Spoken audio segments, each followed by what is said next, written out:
Welcome, Wargamers, to the creepy churches of Aya, because today we are talking about the hermits of Samash. This is all based on a spotlight article that was put out by Bellum for the game Conquest, Last Argument of Kings, specifically pertaining to a subgroup within the Old Dominion. If you're new to these kinds of things, essentially what Bellum does is they put out regiments, or units in other games as we'd call them. In this particular case, there's a pair of them called the Carries and Moroi, or sort of like the light skirmishers of the Old Dominion. They're the ones you can get models for right now. And this story spotlight, rather than creating a new, named version of a unit, instead says, here's what that could look like within the context of the setting. So not just here's Carries and Moroi, but also here's a subset of them to give you a glimpse as to how different and vibrant the different factions within Conquest can really be. And so today we're going to talk all about them, the units this lore is based upon, and just overall ask the question, why is this cool? Now, if you're interested in the Old Dominion as a faction or any of the Conquest models, please consider using my affiliate link in the description down below. It'll save you 10% store-wide on all your purchases, and Bellum is so friendly to content creators like myself. Every single time you use that link, it goes an immensely long way to supporting me, my wife, our cats, the whole channel, and I could not be more grateful to everyone who has so far. Now, for those of you who are new to Conquest or this particular faction, let's talk about the Old Dominion overall real quick. I have a full playlist for Conquest lore in my description, so if you want a more detailed or nuanced look, go watch those videos. But the highlights for the rest of us, Haslia is the god of mankind, essentially a bit of primordial creation that grew in ascendancy off the worship of mankind and grew from a small, kind of fraction of a consciousness into a burgeoning deity. At some point, he begins to kind of lose it though. He starts to go insane. His followers, living in this dominion that he's created, strike back at him. There is a schism between the faithful and those people who are realizing that Haslia has become this yoke upon mankind. At some point, Haslia is struck down by his followers, or at least a portion of them. But how do you kill that which can't really be killed, a god? And so, as Haslia is struck down, but not destroyed, it comes into direct contact with another of the primordial gods. This one's name is Death. So we have a living god that is touched by the powers of death, and to kind of put it all together, simply that's how we have the Old Dominion, the Death faction within the Conquest universe. Others may come and kind of toy with that idea of them being the only one, but for right now, this is the premier Death faction. All of the faithful of Haslia were basically reinvigorated with this unlife power, and he raised them all, and now he runs the Old Dominion, to an extent. Two of the types of units that we can find within the Old Dominion army, right? So that's the army as a whole, their background. These particular units are called the Carries and the Moroi. Now, their lore entries for their background is probably the most scant I've ever seen on their website. It's just sometimes if you are a cultist or a devout believer of Haslia, you will throw yourself upon an offering of fire, basically as they're offering sacraments to Haslia. You throw yourself on the pyre, they are burned up in the flames as a sacrificial act of worship, and they are reborn as we see them, Carries and Moroi. And that nature of how they came to be is why they are created in ash clouds. It's like they've burned away their body so that only their raw faith remains. They take on this form that Haslia halfway gifts them, keeps them from kind of embracing all death, completely dying. And that's why they have these cool little swirling ash clouds that they all kind of hover upon. And the way that it's stated is that this one regiment, it's a multi-kit, so of course they kind of look similar, but the way that they've distinguished them lore-wise is that Carries, K-H-E-R-E-S, are the ones that went through this process and basically maintained their sanity.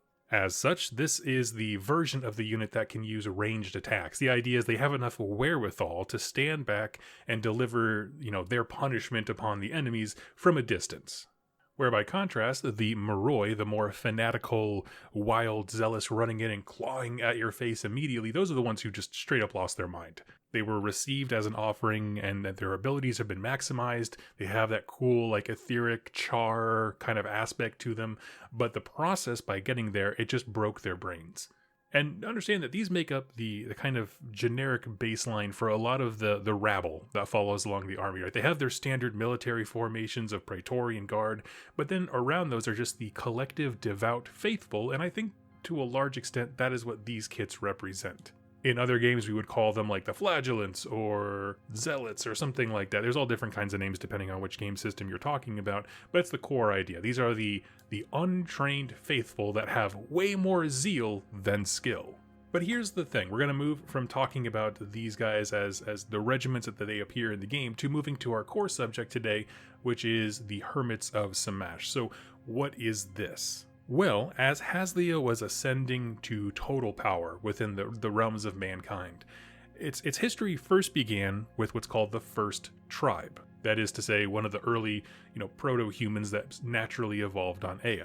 And as the First Tribe grew in power and influence, because Haslia was directing them and guiding them, and they were worshipping Haslia, kind of a healthy cycle of mutualism, Haslia wanted more. And so looking around and seeing the other tribes of mankind that were struggling, it got an idea.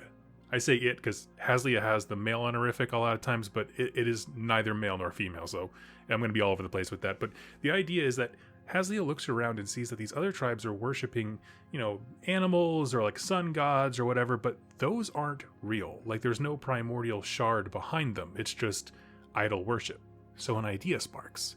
What if I sort of, mantled their deity and brought them into the fold?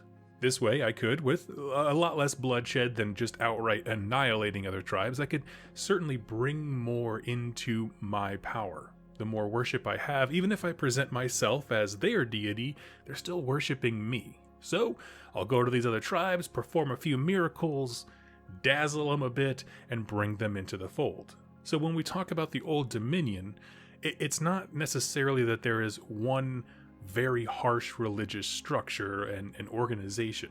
Instead, it's an amalgamation of all these various tribes, ancestries, religions, mythologies that were brought in because Haslia kept kind of wearing different masks to different people to get their worship.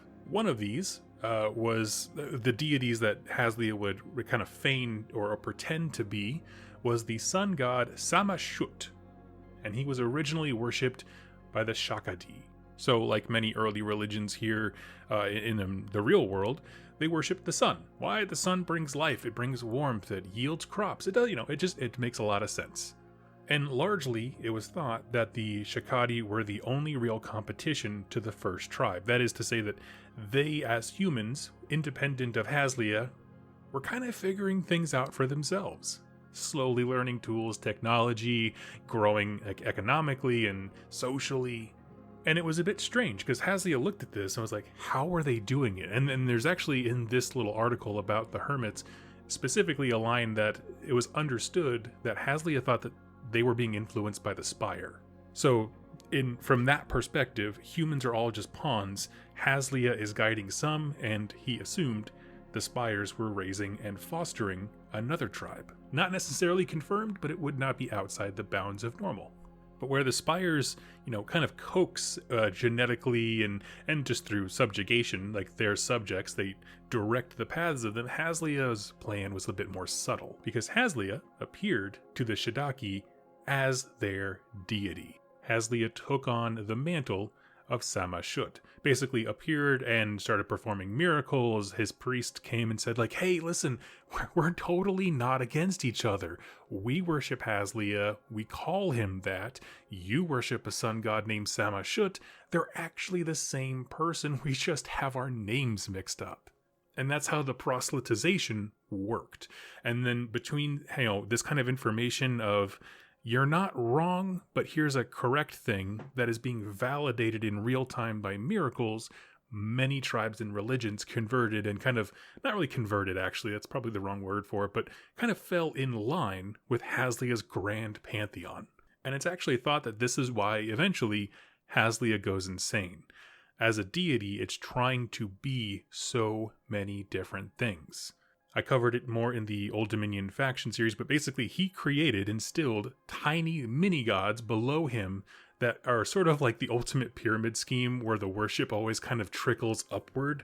In Haslia, even though he presents himself as this massive pantheon of deities for all different kinds of things, from festivals to harvests to the sun to the moon to everything, he is the one actually behind the scenes collecting it all, lying to humans to gain their worship and their trust. But in all things, I cannot stress this enough, be careful who you pretend to be. The idea here is that Haslia was going in so many different directions that it became unstable.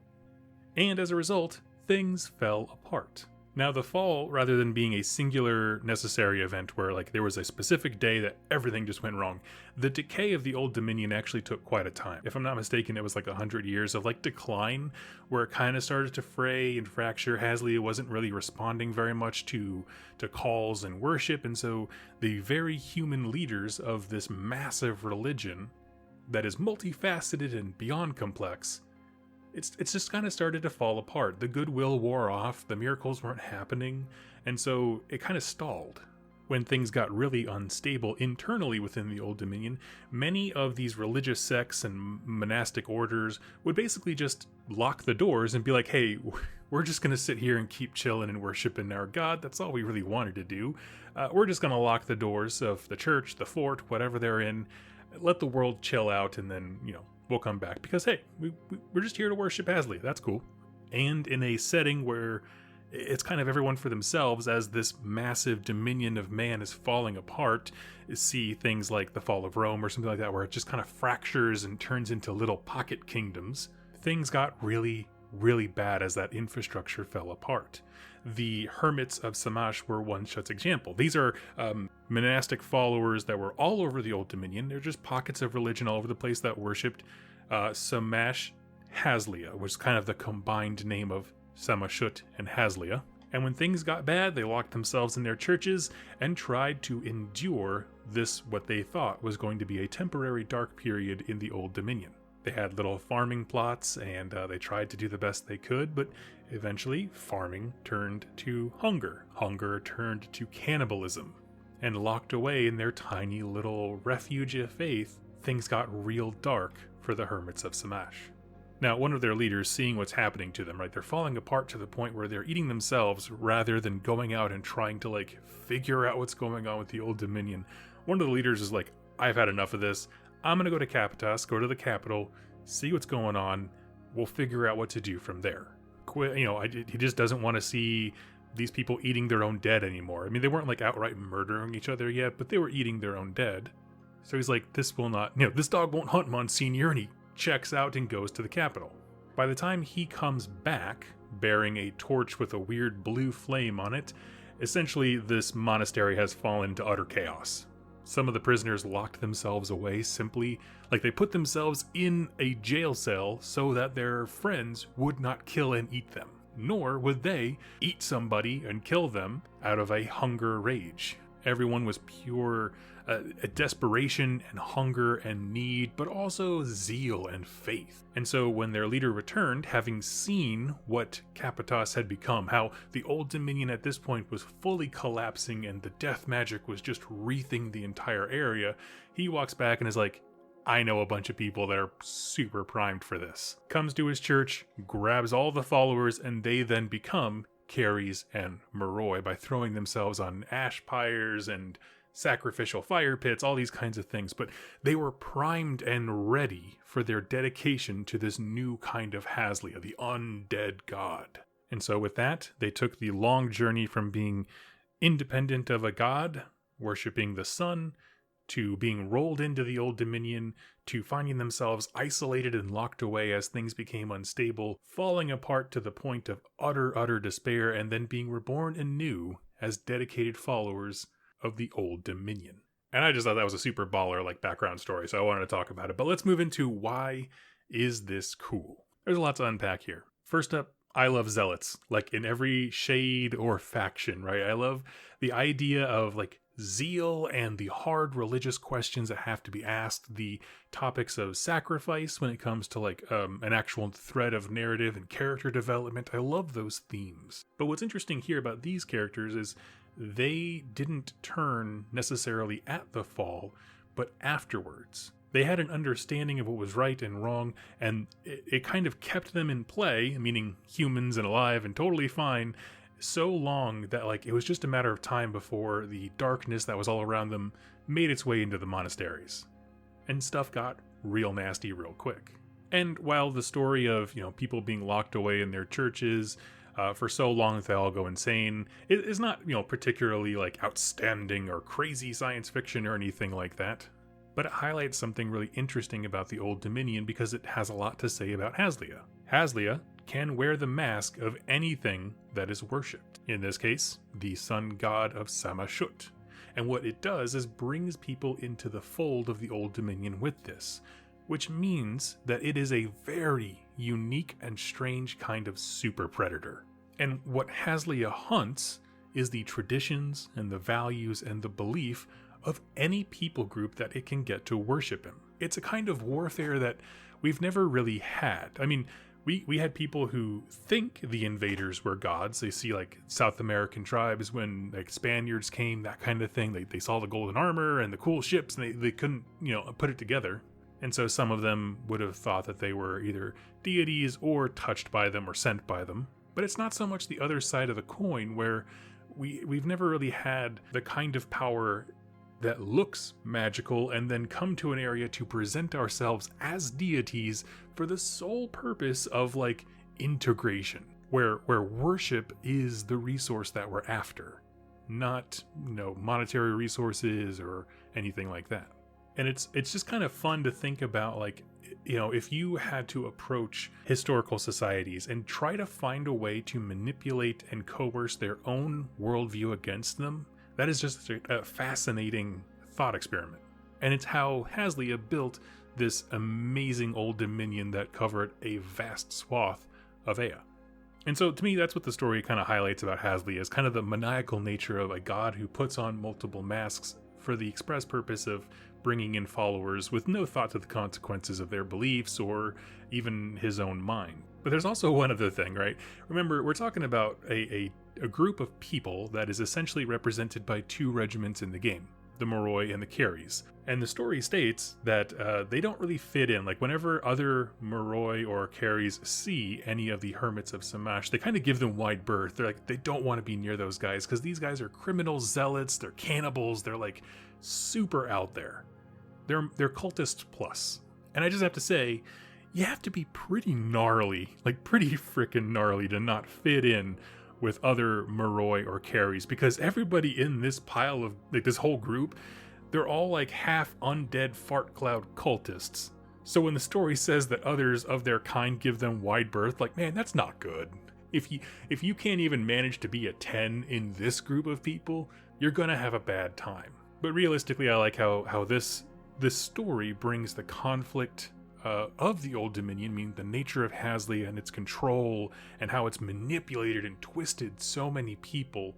It brings that grand story down to the lowest units of the faction. These are the chaff dudes who are meant to die, right? They're just a bunch of dudes trying to live their lives, but fear drove them to isolation.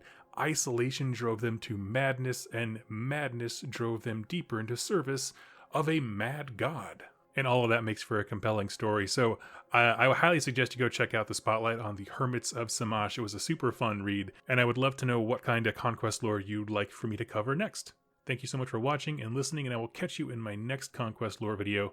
Happy wargaming.